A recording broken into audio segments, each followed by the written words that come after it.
Hi, I'm Alex Vassar from the State Library.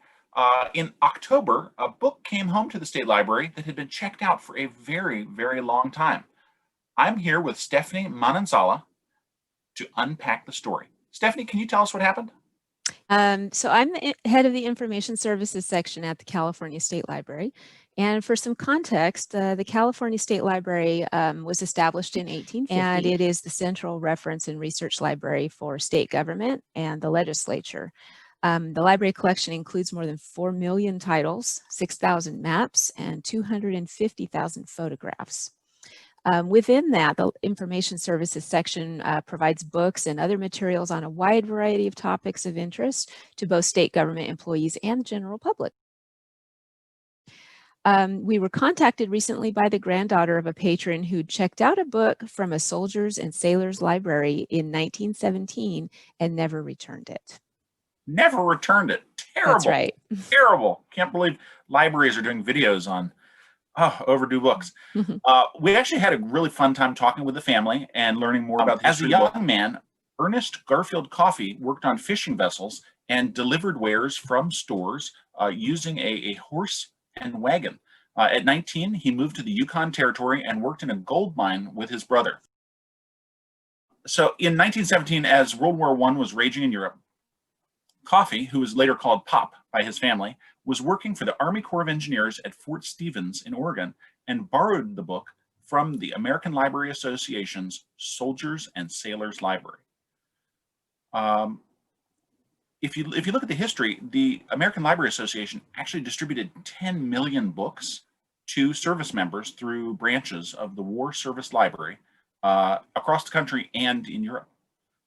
So Stephanie, you have something behind you. I do. What is that?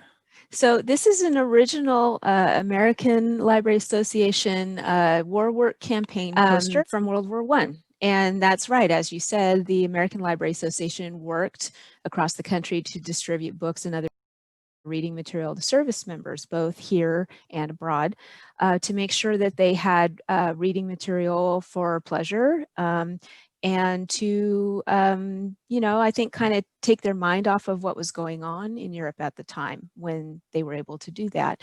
Talking with family, they told me that the story continued. Mr. Coffey later worked in Portland at the shipyards until the end of World War I, and the book traveled with him. He kept it.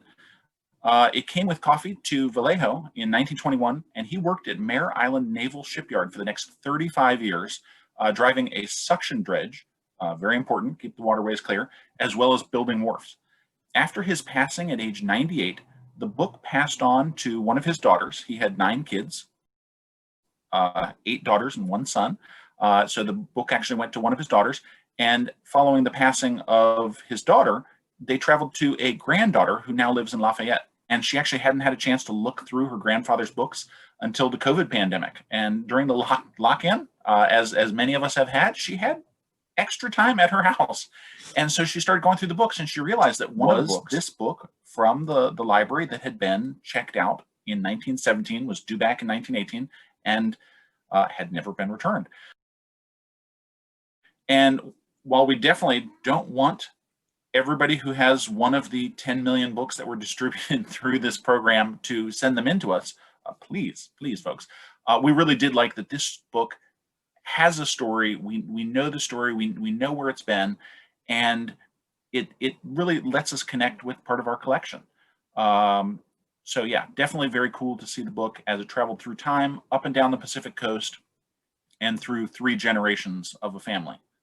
Stephanie, can you tell us about the library's plans for the book? Yeah, so as you said, it's such a cool story, and this book now is not just a book anymore.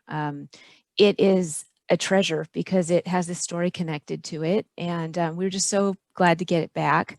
A lot of times people ask about what would the fine be, for it being so late. Well, we really don't care about that. We're just glad to have it and have the story that came with it, and to know more about this young man who checked out a book when he needed it. And so we're going to keep it and enjoy it and allow the public to enjoy it too. So we did want to thank the Coffey, Johnston, Lathrop families for taking care of this book, for giving it a home for more than 100 years, and then for returning it to us and telling us the story and sharing family photos and really helping us connect. We loved it. If you'd like to be like Mr. Coffee, although you do have to turn your books in on time, we would encourage you to stop by the branches of the California State Library in San Francisco and in downtown Sacramento. We're not open right now because of the ongoing COVID pandemic, but we really do look forward to seeing all of you in the near future. Yes, we do.